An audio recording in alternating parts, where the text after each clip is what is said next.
UFC 249 took place Saturday, May 9th at VyStar Veterans Memorial Arena in Jacksonville, Florida. This will be the first of 3 events taking place at VyStar Veterans Memorial Arena on May 9th, 13th, and 16th respectively. Tonight is a lightweight classic and about guaranteed to deliver fireworks. Tony Ferguson faces Justin Gaethje to crown the UFC interim lightweight champion. Tony Ferguson was originally supposed to face Khabib for the 100th time, it seems, but Khabib couldn't compete due to being stuck in Russia with the quarantine restrictions. Let's talk Ferguson versus Gaethje. Tony El Kukui Ferguson, 25-3, fighting out of Orange County, California, goes for his 13th straight victory and looks to reclaim his interim lightweight belt. El Kukui, on a 12-fight winning streak, has not lost in almost 8 years. El Kukui is the #1 ranked UFC lightweight contender. He is a very well-rounded fighter and gifted in most areas. He has a great wrestling base, solid striking, world-class ground skills, and his scary toughness. He never seems to get tired, which is a weapon, and constantly attacks his opponents with vicious pressure, wearing them down. But the thing that makes Ferguson so scary is his unpredictable style. You just don't know what he's going to do next, and it makes him almost impossible to fully prepare for. But on the other side of the octagon, you have Justin the Highlight Gaethje, 21-2, fighting out of Alvarado, Colorado, and aims to hand Ferguson his first loss in over 7 years and capture his first UFC title. The #4 ranked UFC lightweight contender brings in a controlled brawling type of style. Gaethje brings in incredible power with his striking, with wicked leg kicks and power in both hands. Gaethje has a very skilled wrestling base and is as tough as they come. This fight literally has 2 of the toughest fighters in the UFC and has Fight of the Year candidate written all over it, and I can't wait. And here's how it went down. This was a good fight of back and forth action, but the story of the night was Gaethje's technical style.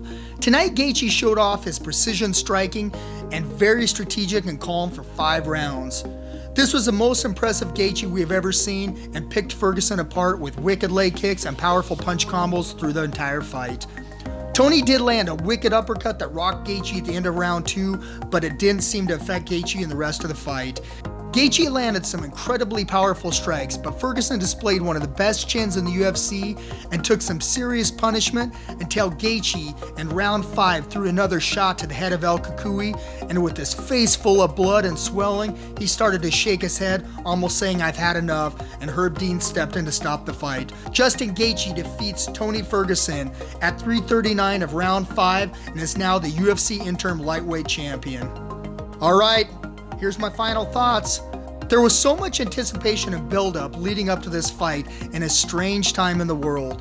There were so many questions that needed to be answered about both fighters at this point in their careers, and the winner to be facing Khabib to unify the lightweight belts. I think one of the most impressive things that in a time where there were strict quarantines in place and gyms weren't really open, and it's so hard to get your normal training in, Gaethje came out and looked as sharp as we have ever seen him. He fought smart and technical throughout the entire fight and literally picked Ferguson apart for 5 rounds, and this is by far the best we've ever seen him. I think it's safe to say Justin Gaethje answered all the questions we had about him, and when it counted, he brought his best game and showed us really what we wanted to see. You have to wonder if Ferguson making 2 weight cuts in a 2-week time period hurt him, and if the extra few weeks helped Gaethje. And I would have to imagine that cutting weight twice in a month will affect you, you know? So I don't know if that was it or what, but the guy isn't fucking human. He's got a chin like nothing. Nobody takes Gaethje's punches like that. Nobody I've seen.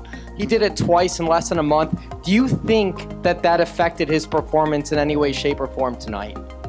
I can't say, but I do believe it would affect my performance if I did that. Here's some quick stats on Justin Gaethje. Gaethje tonight won Fight of the Night and Performance of the Night bonuses. He has won an extra $450,000 for performance bonuses in his career. He now holds a record of 22-2. 20 of his 22 victories have come via finish, 19 KOs, 1 submission. He has 9 first-round finishes. He now holds victories against Donald Cerrone, Edson Barboza, James Vick, and now Tony Ferguson. What's next for Gaethje? Is it 100% that Khabib is your next opponent? It wouldn't be, let's say, Conor McGregor if he stepped in there and money couldn't lure you to a different fight. No, I want the biggest challenge in the world. That's Khabib Nurmagomedov. USA versus Dagestan. and then I'll go to Ireland and do what I got to do.